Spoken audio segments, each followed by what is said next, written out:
네, 유승민 작가와 함께합니다. 어서 오세요. 안녕하세요. 자, 오늘 어떤 내용일까요? 네, 오늘 댓글 전쟁인데요. 윤석열 대통령을 지지하는 남성연대가 단체방을 만들어서 댓글 여론전을 펼치고 있습니다.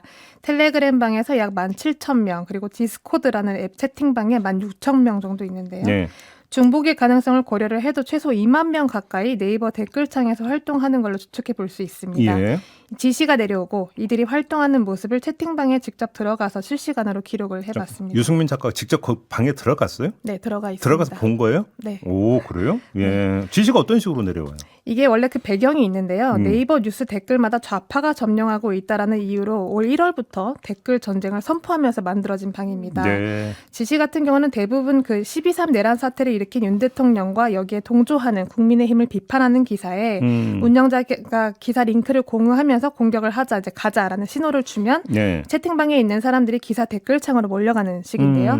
이 윤 대통령을 비판하는 댓글은 비추천, 싫어요를 누르고 좋아요는 이제 지지하는 댓글을 누르자라는 식으로 유도를 하고 있습니다. 예. 네이버 댓글 같은 경우는 추천수에 따라서 상단에 노출되는 댓글이 달라지는데요.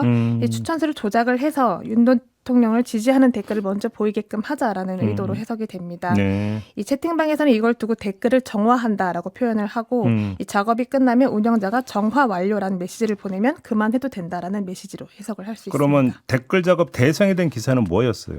제가 직접 봤던 거는 그 55 경비단 병사 관련 기사였는데요. 그러니까 지난 1차 영장 집행 당시에 경호처가 그 55 경비단 일반 병사들까지 방패로 동원했다라는 게 드러나면서 한 병사가 가족한테 이 지시 불이행과 공무집행 방해 가운데 뭐가 더 큰 죄냐라고 물었다는 내용이었습니다. JTBC가 보도했던 네, 그건가요? JTBC 맞아요. 보도였습니다.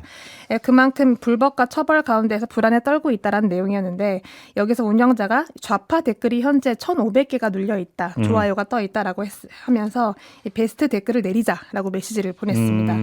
이 기사 링크가 두 채팅방에 공유가 되고 정화 완료까지 걸린 시간은 약 15분이었습니다. 15분 만에 끝났어요? 네. 그럼 베스트 댓글 원래 상단에 노출되잖아요. 그 네. 내려와 버린 겁니까? 다 내려왔고요. 오. 가장 처음에 있던 댓글이 이제 왜 군대 간 우리 아이들이 방패막이 범죄자가 되어야 하느냐라면서 윤 대통령을 비판하고 또 장병들을 걱정하는 그런 목소리였는데요. 네. 이 15분 만에 상위 10개 댓글이 다 바뀌었습니다.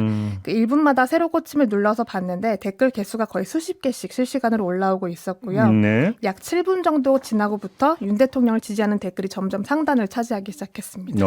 그럼 어떤 댓글에 달렸어요? 그래서 뭐 감성 호도하는 보도를 하지 말아라, 가짜 뉴스다. 오. 뭐 군부대는 원래 명령과 이행으로 이루어지는 곳이다. 선동질 하지 마라. 북한으로 가라. 이런 거 보도할 거면 이런 식의 댓글들이 많았습니다. 그래요? 네. 그러면 이렇게 이제 그 댓글 작업의 대상이 된 기사는 주로 내란 사태 윤석열 대통령과 관련된 기사였습니까? 네, 대부분 그렇고요. 다만 이제 언론사에 대한 호불호나 상단 댓글 내용에 대한 어떤 호불호도 작용을 하고 있었습니다. 예. 가령 그 MBC는 답하지 않겠다라는 발언을 해서 파문을 일으켰던 대전시장 이장우 시장의 보도도 있었는데요. 예. 또 민주노총이 폭행을 해서 경찰이 혼수 상태에 빠졌다라는 가짜 뉴스가 한창 돌았는데 여기에 대해서 이제 이걸 허위 조작이다라고 경찰한테 직접 진술을 받아서 이제 확인한 사실 그런 보도가 있었는데 여기에 대해서도 그 댓글을 보면 사실상 또다시 허위 내용들로 채워지고 있는 그런 모습들이 보였습니다. 예. 뭐 교묘하게 가짜 뉴스를 선동을 하고 있다라던가 본인이 직접 그 민노총이 무전기로 경찰 머리를 가격하는 걸 봤다라던가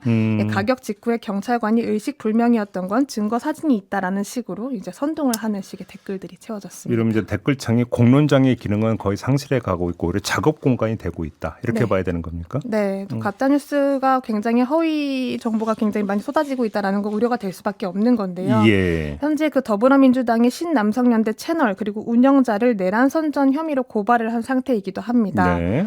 그 한편으로는 이렇게 반복적으로 쏟아지는 허위성 글들이 누군가한테는 또 잘못된 정보로 다가갈 수 있다라는 점도 우려가 될 수밖에 없는데 네. 무엇보다 그 이 연대라는 단어가 사실 함께 책임을 진다라는 뜻도 포함을 하고 있는 개념인 만큼 그렇죠. 운영자의 한마디에 단 10분, 15분 만에 본인의 의사와 관계가 없이 그러니까 정보 확인도 이루어지지 않은 그런 정보들을 그대로 또 옮겨 나르는 그런 행위가 과연 연대라고 부를 수 있을까라는 의문도 남는 대목이기도 합니다. 조금 전에 유승민 작가가 말씀해 주신 것은 유승민 작가가 직접 그 방에 들어가서 직접 목격한 네. 그 기사인 거고 그 외에도 상당히 많이 있는 거잖아요. 그러면 한 40여 개 정도 확인되고 있습니다. 40여 개. 네, 40여 이른바 댓글 작업을 한 대상 기사가 네, 그래서 그렇습니다. 댓글창이 이렇게 바뀌어 버렸다. 네, 실시간으로 바뀌고 있습니다. 그렇군요. 알겠습니다. 자, 오늘 이야기 여기까지 듣겠습니다. 고맙습니다. 고맙습니다. 네, 유승민 작가와 함께했습니다.